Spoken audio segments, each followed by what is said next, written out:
ലോകത്തെ ഏറ്റവും കൂടുതൽ പവിത്രതയും പോരുഷയുമുള്ള പള്ളികളിൽ രണ്ടാം സ്ഥാനത്താണ് അല്ലാഹുവിന്റെ റസൂൽ സ്വല്ലല്ലാഹു അലൈഹി വസല്ലം തങ്ങളുടെ പള്ളിയായ മസ്ജിദുൻ നബവി. പരിശുദ്ധ ഇസ്ലാം മക്കയിൽ പരസ്യപ്രബോധനം ചെയ്തതിലൂടെ ശത്രുപക്ഷം നബി സല്ലല്ലാഹു അലൈഹി വസല്ലം തങ്ങളെയും സ്വഹാബത്തിനെയും വല്ലാതെ ആക്രമിക്കാൻ തുടങ്ങി. അങ്ങനെയാണ് നബി സല്ലല്ലാഹു അലൈഹി വസല്ലം തങ്ങളും സ്വഹാബത്തും മദീനയിലേക്ക് ഹിജ്റ പോകുന്നത്. നബി സല്ലല്ലാഹു അലൈഹി വസല്ലം തങ്ങളുടെ ഒട്ടകം മുട്ടുകുത്തിയ സ്ഥലത്താണ് മസ്ജിദുൻ നബവി നിർമ്മിക്കപ്പെട്ടത്. ബഹുമാനപ്പെട്ട അബൂ അയ്യൂബ് അൽ അൻസ്വാരി റളിയല്ലാഹു അൻഹുവിന്റെ വീടിന് മുമ്പിലുള്ള 2 യതീം കുട്ടികളുടെ സ്ഥലത്തായിരുന്നു നബി സല്ലല്ലാഹു അലൈഹി വസല്ലം തങ്ങളുടെ ഒട്ടകം മുട്ടുകുത്തിയത്.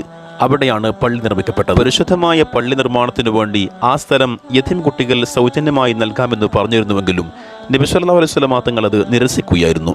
പകരം ബഹുമാനപ്പെട്ട അബൂബക്കർ സിദ്ദീഖ് റളിയല്ലാഹു അൻഹു ആ സ്ഥലം വിലക്ക് വാങ്ങുകയായിരുന്നു. പരിശുദ്ധ മസ്ജിദുൻ നബവിയിലേക്ക് ചെന്നാൽ ആളുകൾ ഏറ്റവും കൂടുതൽ പോകാൻ ആഗ്രഹിക്കുന്ന 2 സ്ഥലങ്ങളിൽ ഒന്നാണ് അല്ലാഹുവിന്റെ റസൂൽ സ്വല്ലല്ലാഹു അലൈഹി വസല്ലം തങ്ങൾ അന്തിയുറങ്ങുന്ന പരിശുദ്ധമായ ഹുജ്റത്തു ഷരീഫ്. രണ്ടാമത്തേത് ഭൂമിയിലെ സ്വർഗമെന്നു നബി സല്ലല്ലാഹു അലൈഹി വസല്ലം തങ്ങൾ വിശേഷിപ്പിച്ച പരിശുദ്ധമായ റൗള ഷരീഫ്. നബി സല്ലല്ലാഹു അലൈഹി വസല്ലം തങ്ങളുടെ ഖബർ ഷരീഫിന്റെയും മിമ്പറിന്റെയും ഇടയിലുള്ള സ്ഥലത്തിനാണ് റൗള എന്ന് പറയുന്നത്, അഥവാ ഭൂമിയിലെ സ്വർഗ പൂന്തോപ്പ്.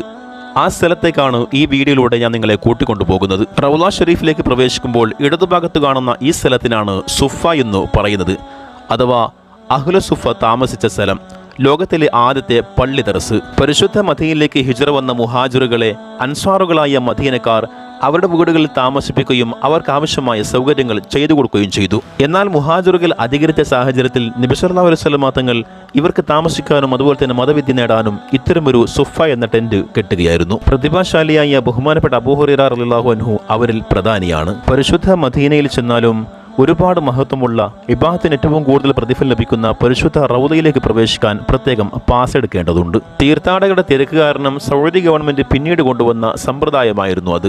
22 മീറ്റർ നീളവും 15 മീറ്റർ വീതിയുമുള്ള പരിശുദ്ധ റൗദ ഷരീഫിനെ തിരിച്ചറിയാൻ പ്രത്യേകം തൂണുകൾ കൊണ്ട് അടയാളപ്പെടുത്തിയിട്ടുണ്ട്. നബി സല്ലല്ലാഹു അലൈഹി വസല്ലം തങ്ങളുടെ മിഹ്റാബാണ് നമ്മൾ ഈ കാണുന്നത്, അതായത് നബി സല്ലല്ലാഹു അലൈഹി വസല്ലം തങ്ങൾ നിസ്കരിച്ച സ്ഥലം. നബി സല്ലല്ലാഹു അലൈഹി വസല്ലം തങ്ങളുടെ കാലശേഷം പിന്നീട് വന്ന ഖലീഫമാർ ഈ സ്ഥലത്തിന് പല മാറ്റങ്ങളും വരുത്തിയിട്ടുണ്ട്. മുത്തുനബി സല്ലല്ലാഹു അലൈഹി വസല്ലം തങ്ങളുടെ മിമ്പർ ഉണ്ടായിരുന്ന സ്ഥലത്ത് പിൽക്കാലത്ത് നിർമ്മിക്കപ്പെട്ട മനോഹരമായ മിമ്പറാണ് നമ്മളിപ്പോൾ കണ്ടത്. ഈ മിമ്പറിന്റെയും നബി സല്ലല്ലാഹു അലൈഹി വസല്ലം തങ്ങളുടെ പരിശുദ്ധമായ ഖബർ ഷരീഫിന്റെയും ഇടയിലുള്ള സ്ഥലമാണ് റൗള ഷരീഫ് എന്ന് സ്വഹീഹായ ഹദീസിൽ നമുക്ക് കാണാൻ സാധിക്കും. നബി സല്ലല്ലാഹു അലൈഹി വസല്ലം തങ്ങളുടെ പുണ്യസ്പർശനമേറ്റ സ്ഥലമായതുകൊണ്ടും പരിശുദ്ധ ഖുർആനിലെ ഒരുപാട് ആയത്തുകൾ അവതരിച്ച സ്ഥലമായതുകൊണ്ടുമാണ് ഈ സ്ഥലം ഇത്രയേറെ ബർക്കത്താക്കപ്പെടാൻ കാരണം. ഒരുപാട് ചരിത്ര പ്രാധാന്യമുള്ള തൂണുകളും പരിശുദ്ധ റൗള ഷരീഫിൽ നമുക്ക് കാണാൻ കഴിയും. മഹാന്മാരായ പല സ്വഹാബത്തും ഈ തൂണുകളുടെ പിന്നിൽ നിന്ന് നിസ്കരിക്കാൻ ത്യാഗം സഹിച്ചതായി ചരിത്രങ്ങളിൽ കാണാം. പരിശുദ്ധ ഹജ്ജും ഉംറയും നിർവഹിക്കാനും മദീനയിൽ ചെന്ന് അല്ലാഹുവിന്റെ റസൂൽ സ്വല്ലല്ലാഹു അലൈഹി വസല്ലം തങ്ങളെ സന്ദർശിക്കാനും വിശുദ്ധമായ റൗളയിൽ വെച്ച് ഇബാദത്ത് ചെയ്യാനും അല്ലാഹു നമുക്ക് തൗഫീഖ് നൽകി അനുഗ്രഹിക്കട്ടെ.